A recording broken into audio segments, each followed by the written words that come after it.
வாழ்க வளமுடன். இப்போ வந்து நம்ம எதை பற்றி பார்க்க போகிறோம் அப்படின்னு பார்த்தீங்கன்னா, உடல் சூட்டை தணிக்கிறதுக்கும், ஆண்களுக்கு வந்து ஆண்மை அதிகரிக்கிறதுக்கும், ஆறாத புண்ணை ஆற்றுறதுக்கும் நம்மளுக்கு இயற்கையிலே கிடைக்கக்கூடிய ஒரு அற்புதமான மூலிகை வச்சு இதையெல்லாம் எப்படி சரி செய்யலாம் அப்படின்னு பார்ப்போம் வாங்க. இது தாங்க அது. இது என்னன்னு பார்க்குறீங்களா? மீமுள்ளு செடி நிறையா கிடக்கும். இனிமேல் நீர்முள்ளி செடி. நாங்கள்லாம் மீன்முள்ளு செடிங்கிறது. ஏன்னா அந்த முள் வந்து மீன் முள் மாதிரி இருக்குங்கிறதுனால மீன்முள்ளு செடி அப்படிங்கிறது. இது வந்து நீர்முள்ளி செடி அப்படின்னு சொல்லுவாங்க. இது வந்து இந்த வெட்டுக்காயத்துக்கு ரொம்ப அற்புதமான ஒரு இலை.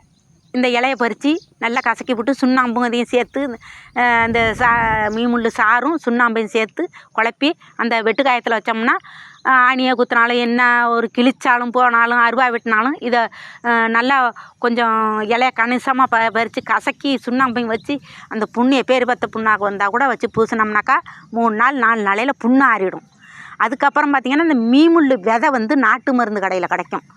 இந்த விதை வாங்கிட்டு வந்து நைட்டுக்கு வந்து ஊற வச்சிடணும். டம்ளரில் வச்சு மேலே ஒரு மூடியை வச்சு ஊற வச்சிட்டோம்னா சம்சாம விதை மாதிரி ஊறி இருக்கும். இதை வந்து பசுமாட்டு, அதாவது நாட்டு பசுமாட்டு பால் வாங்கி அதை காய்ச்சி இந்த நீர்முள்ளு விதையும் இந்த பாலையும் காய்ச்சி நம்ம காலையில் வெறும் வயிற்றில் குடிச்சு வந்தால் உடல் சூடு வந்து தனியும், ஆண்களுக்கு வந்து ஆண்மை அதிகரிக்கும்.